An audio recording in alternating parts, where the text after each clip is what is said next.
Che cosa ci riveleranno le neuroscienze applicate sul futuro del pensiero umano?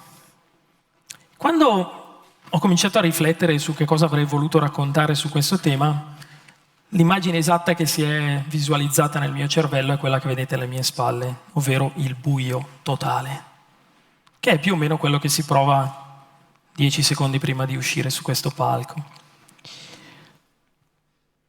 Poi mi si è aperto uno spiraglio, perché chi come me è cresciuto negli anni 70 ha sempre associato il futuro dell'umanità e dell'intelligenza artificiale ai robot umanoidi, a questi esseri di latta, neanche tanto belli, che avrebbero rappresentato magicamente l'esito del pensiero umano in qualcosa di superiore. Arrivato lì, mi sono di nuovo perso.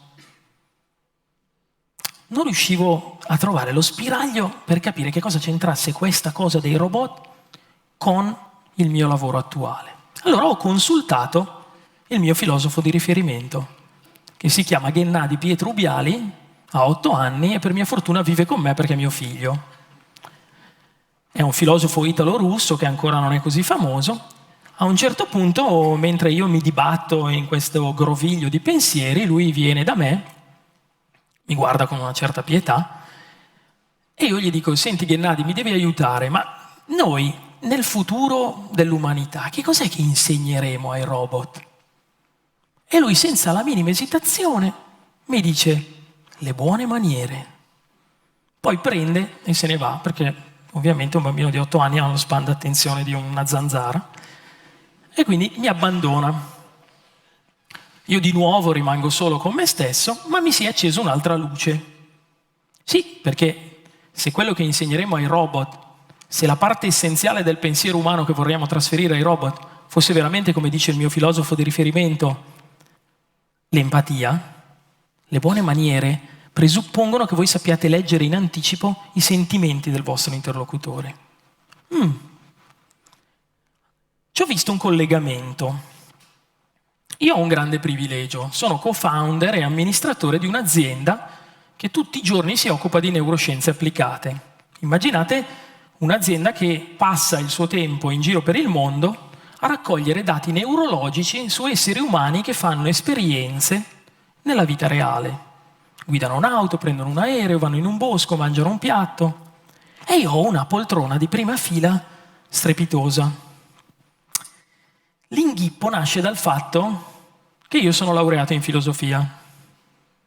Quindi sono co-founder di un'azienda che fa neuroscienza e non capisco niente di neuroscienza.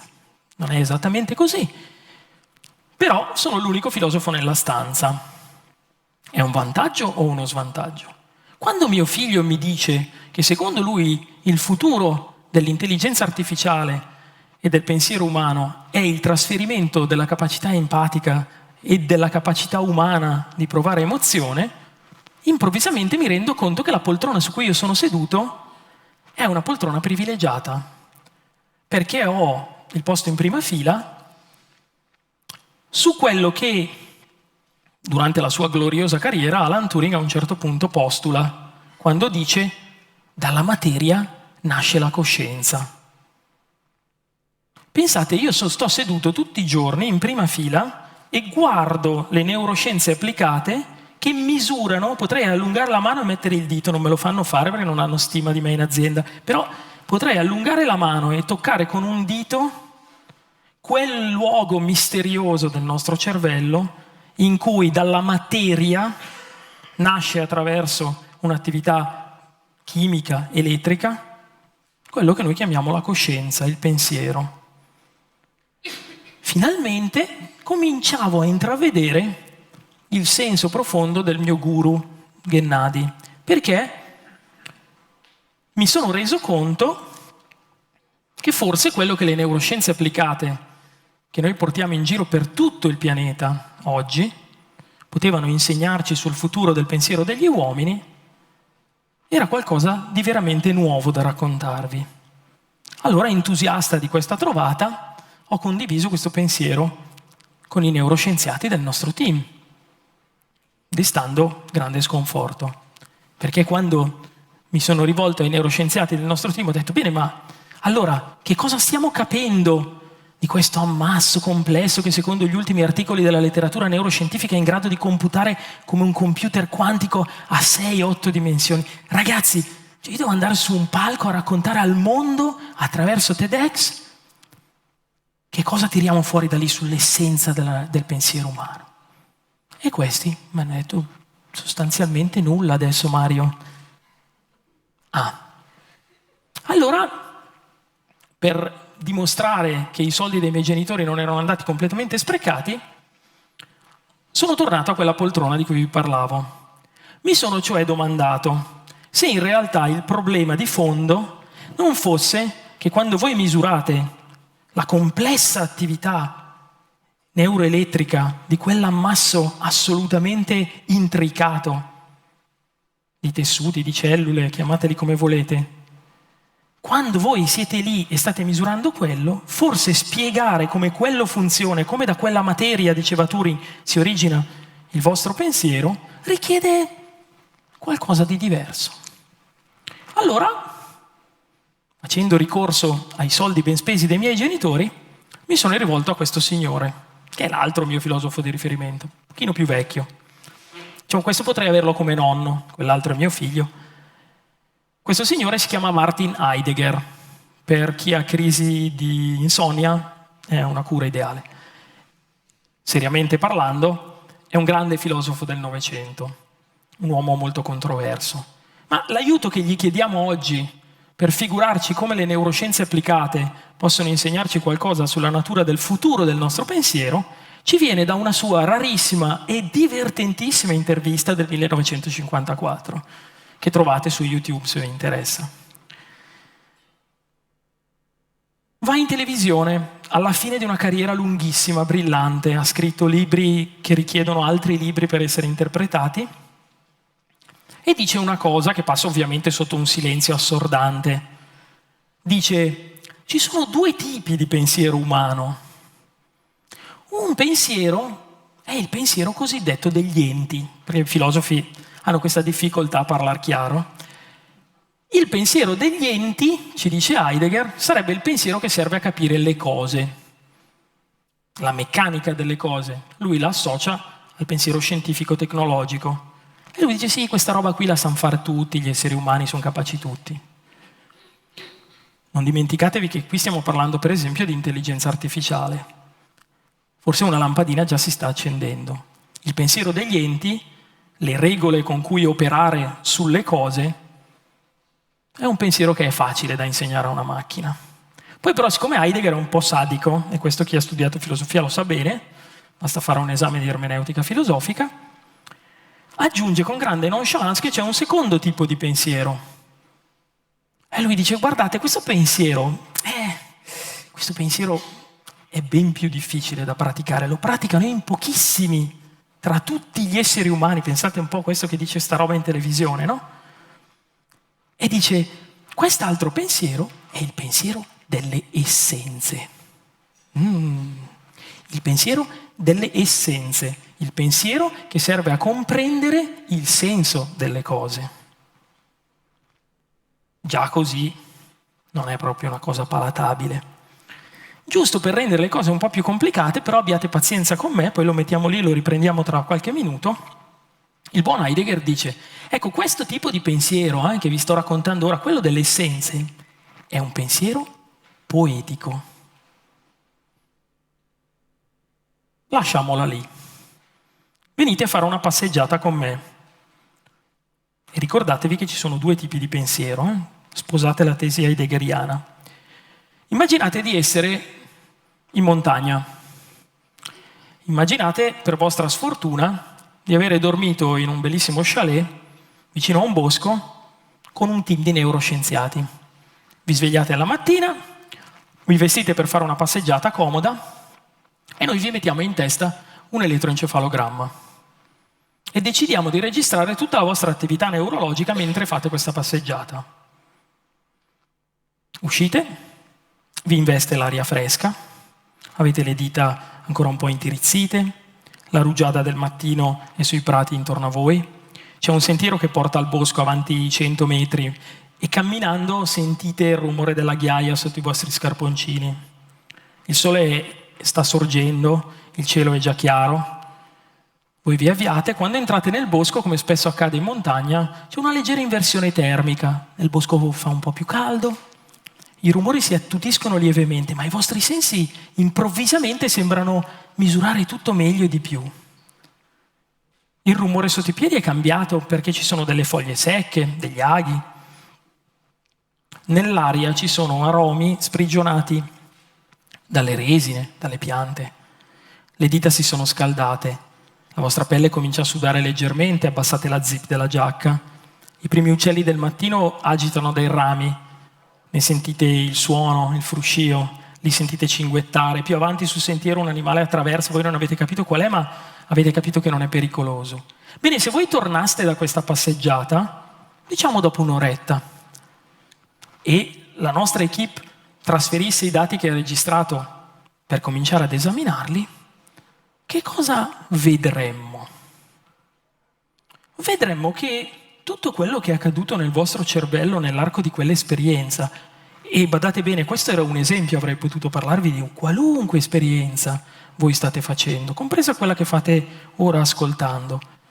Bene, avremmo visto una cosa molto interessante, cioè che nel coacervo di dati che noi abbiamo raccolto sul vostro cervello ce n'è una parte che si origina dalla corteccia superiore, che si occupa dei processi cognitivi, razionali, linguistici. Quello che voi, nella vostra abitudine quotidiana, tendete a pensare sia il vostro pensiero. Ah, fammi vedere cosa ho pensato. È un po' più complicato di così. Perché il nostro team, quando io ho detto ragazzi, ma cosa stiamo scoprendo sul pensiero profondo? Mi hanno risposto nulla. In realtà quello che loro vogliono dire è che noi stiamo entrando in una nuova era. Perché sotto la corteccia di quei pensieri ci sta un'altra categoria di pensiero, che è una risposta profonda, istintiva, non controllata, che il vostro cervello ha a qualunque stimolo esterno. Aspettate ancora meglio di così, diventa ancora meglio di così. Il vostro cervello risponde in maniera diversa a seconda della natura, degli stimoli, dell'ambiente che lo circonda, secondo un principio che sembra, più lo studiamo, sembra assomigliare a quello che in fisica quantistica viene chiamato entanglement. Nel principio dell'entanglement la fisica quantistica dice che se noi separiamo due particelle subatomiche provenienti dallo stesso atomo e ne mettiamo una a Ginevra e una a Londra, quando imprimeremo lo spin ad una delle due, l'altra istantaneamente subirà lo stesso spin. Questa misteriosa interconnessione, adesso prendetela e trasferitela sul rapporto tra il vostro cervello, che incidentalmente vorrei ricordarvi è fatto della stessa identica materia di cui è fatto tutto l'universo che vi circonda, e quell'universo. E allora forse quello che noi stiamo scoprendo con le neuroscienze applicate ogni giorno non è conclusivo, non è facile, non è lineare e richiede un salto di paradigma. Per tutti gli ultimi 300 anni almeno della nostra storia, noi abbiamo salito una scala per andare in alto. Ci sembrava che il pensiero umano e il futuro del pensiero umano dovesse essere il futuro radioso della logica più raffinata, della cristallizzazione dei migliori principi. E salivamo questa scala. E poi a un certo punto arriva uno come Wittgenstein che dice ragazzi, abbiamo costruito una scala favolosa. Peccato che quando siamo stati in alto là, la scala è cascata e non riusciamo più a tornare giù. Poi arriva un altro pazzo che si chiama Gödel, un matematico amico di Einstein. Einstein disse: io vado a lavorare a piedi dal mio casa mia all'ufficio di Stanford solo per poter camminare insieme a Gödel. Quindi se Einstein aveva questa stima di Gödel, potremmo dargli retta per 2 minuti. Gödel a un certo punto postula la teoria, il teorema dell'incompletezza. Dice cioè che il sistema matematico non è autosufficiente, non è conchiuso, ha bisogno di un modello esterno per stare in piedi. Ma cosa c'entra questo con le neuroscienze? Cosa c'entra questo col nonno Heidegger? C'entra tantissimo, perché quello che noi stiamo scoprendo non è non è il pensiero che ci arrabattiamo tutti a ragionare di trasferire nelle macchine. Quello è il pensiero degli enti. Se il buon vecchio Heidegger fosse ancora vivo, ci darebbe uno scappellotto e ci direbbe: ma non hai capito niente. Quello è il pensiero degli enti, è roba facile. I robot possono già assemblare un'automobile o far volare un aereo, anche se l'idea non vi piace molto. Ma che cos'è che ci rende umani? Qual è la parte del pensiero che dobbiamo riscoprire? Non sarà per caso che la parte del pensiero che dobbiamo riscoprire sta giù? Ma non è un giù qualitativo. Non sarà per caso che la parte del pensiero che dobbiamo veramente riscoprire come umana è quella risposta profonda, istintiva, emotiva, mnemonica, biologica. Tanto potete usare tutti gli aggettivi che volete, ma finché non fate il salto di paradigma, finché non girate il tavolo, non lo vedrete mai nella sua interezza. Con la neuroscienza applicata noi stiamo scoprendo solo poco questo intricato rapporto di interconnessione tra come il nostro cervello risponde all'universo e quello che quell'universo è. E più andiamo avanti e più lo scopriamo, e più scopriamo che se noi leggiamo l'essere umano in trasparenza, siccome lui è fatto dell'universo che c'è intorno, quel pensiero che rispecchia l'universo non richiede uno sforzo cognitivo. Adesso avete capito perché Heidegger dice che quell'altro tipo di pensiero è poetico? Perché quando dice poetico lui vuole dire, lo dice in un altro suo libro, la verità di una cosa succede nella mia testa come un raggio di sole entra in una radura. Il nostro lavoro di esseri umani nella neuroscienza applicata si sta rivelando profondamente filosofico, perché ci sta costringendo a scoprire un'interconnessione per la quale non è sufficiente la neuroscienza, non è sufficiente il paradigma della psicologia cognitiva, non è sufficiente la fisica quantistica, nessuna delle discipline da sola sarà sufficiente a capire qualcosa in più e a gettare una luce. Eppure l'appello che io vorrei farvi sulla base del lavoro che noi facciamo quotidianamente è prima di tutto un appello umano. Andando via da qui, la mia preghiera è la preghiera di ricordarvi che prima di porci il problema di cosa insegneremo ai robot, di cosa trasferiremo sulle macchine, di quale sarà il futuro della meravigliosa, mirabolante intelligenza artificiale, non sarebbe affatto male se ci focalizzassimo su quello che è il nostro pensiero umano. Se accettaste, uscendo da qui, mettendovi a letto stasera e spegnendo la luce, non voglio rovinarvi la serata, e chiudendo gli occhi, che forse nel vostro cervello può succedere un miracolo. Ogni istante della vostra vita il vostro cervello risponde in maniera sincrona al mondo e all'universo che vi circondano. E sapete qual è la notizia drammaticamente importante?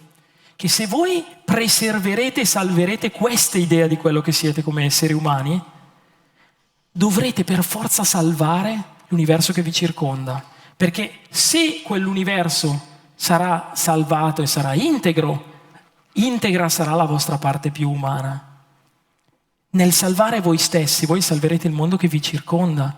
Però dovete fare una rivoluzione che paradossalmente sta venendo dal mondo delle neuroscienze, da una di quelle discipline che viene considerata più scientifica in assoluto.